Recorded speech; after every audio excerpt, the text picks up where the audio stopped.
Bonjour à tous, la paracha de la semaine, parachat Vaishlach.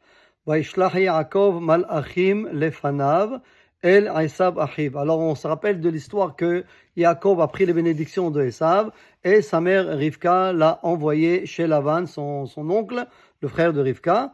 Et elle lui a dit, reste là-bas un petit peu, le temps que ton frère il va se calmer, commence à faire ta vie là-bas et marie-toi là-bas et tout cela. Donc Yaakov est parti à Haran chez Lavan. Et il s'est marié avec Rachel, avec Léa. D'abord avec Léa, après avec Rachel. Et il a eu aussi les deux shfachot, Bilha et Zilpa. Et voilà qu'il a eu plusieurs enfants, 11 garçons et une fille.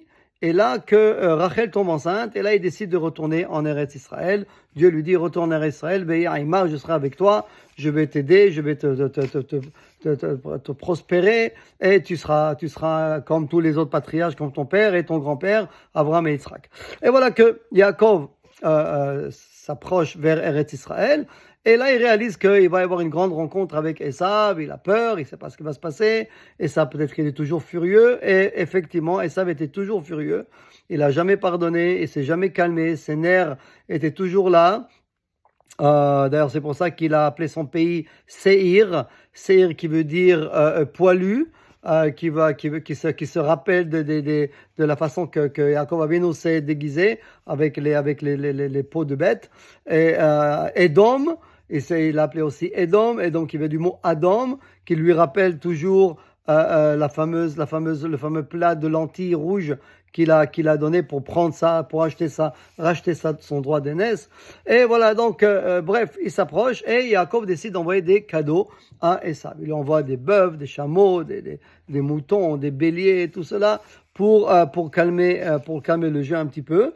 Et il lui dit, c'est vrai que j'étais avec Lavan, et je ne suis pas devenu quelqu'un de grand, ne pense pas que les bénédictions de papa ont fait quoi que ce soit, ça n'a pas marché, je suis un berger, j'ai rien de spécial. Im Lavan Garti. Et c'est quoi Garti? Garti, c'est la valeur numérique 613. Et 613 qui représente bien sûr, qui fait référence à 613 mitzvot. Il lui dit, écoute, j'ai fait les mitzvot, j'ai quand même un mérite, fais attention, c'est pas la peine de faire la guerre. Je ne suis pas devenu un grand ministre. Au contraire, je suis resté seul, mais j'ai fait quand même les mitzvot. Alors, il ne faut pas rentrer avec moi en conflit.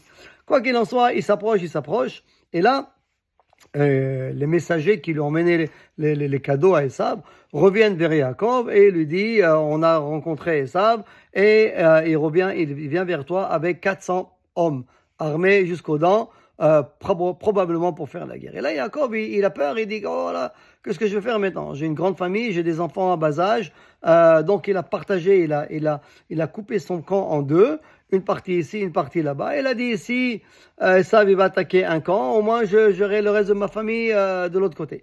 Et voilà, il dit un chant dans le passage qui dit Katonti mikola hasadim ou mikola emet. Katonti, ça veut dire du mot katan. Katan qui veut dire petit. J'ai perdu mon mérite, je suis devenu petit, j'ai perdu mes mitzvot, si vous voulez. Pourquoi? Parce que Dieu, il m'a fait un grand chesed. Et j'étais là-bas chez Lavan pendant 21 ans, et il m'a donné que du bien, j'avais une belle vie jusqu'à maintenant, et c'est très possible, dit Yaakov, que Dieu est en train de m'enlever de mes mérites. Et de là, on apprend quelque chose de très important et très intéressant en même temps. Dans la Maseret Ta'anit, il dit comme ça dans le Talmud, Maseret Ta'anit, Amar Rabbi Yanai, Leolam ali amod adam bemakom sakana. On n'a pas le droit de se mettre dans un endroit où danger, à côté d'un mur qui va tomber, à côté de, je sais pas moi, une tour qui risque de tomber à chaque moment. Veomer, osin lines. Ouais, Dieu, il va me faire un miracle. Le mur, il va pas tomber, rien m'arriver. Shema, enosim lones. Peut-être de craindre qu'on ne va pas lui faire un miracle. C'est pas toi qui décides si on va te faire un miracle ou non. Donc ne te mets pas dans une situation de danger en pensant que Mina Shamaim, Dieu il va te faire un miracle. Peut-être qu'il ne va pas te faire un miracle à ce moment-là. Et si tu vas dire, ok, d'accord, Mina Shamaim, ils vont t'aider, ils vont te faire un miracle. Ok, le mur il va pas tomber. Il devait tomber, mais le fait que tu étais là-bas, c'était toi. Ils ont décidé de ne pas faire tomber le mur va pas tomber, mais c'est un miracle. Alors qu'est-ce qui se passe? Mais nakim lo misruyotav. On lui enlève de son mérite. Et c'est ça que Jacob il a eu peur Il a dit peut-être tout le bien que j'ai eu jusqu'à maintenant, ça m'enlève de mon mérite, ça m'a enlevé de mon mérite. Écoute, j'ai 4 femmes, j'ai 12 enfants, Rachel est encore enceinte avec un garçon, je suis devenu très très riche chez Laban, j'ai bien réussi ma vie. Peut-être que tout ça, ça m'a enlevé de mon mérite. Et là maintenant, je vais me présenter devant Esav. Chas v'shalom, il risque de me faire du mal. J'ai aucun mérite. Et c'est ça qu'il a eu peur. Et de là, c'est qu'on apprend de la paracha de cette semaine. Parmi les enseignements de la paracha qu'on peut apprendre de cette semaine, c'est que Al Yamid Adam Atzmo Bemakom Sakana. Ne pas se mettre dans une situation de danger, de crainte que on va pas lui faire le miracle. Et si on lui fait un miracle, de crainte qu'on va lui prendre de ses bonnes actions, de ses mitzvot et de son mérite qu'il a pour le monde futur. Voilà. Sur ce, je vous souhaite Shabbat Shalom et Mubarak, que des bonnes choses si Dieu veut. Am Israël Chai.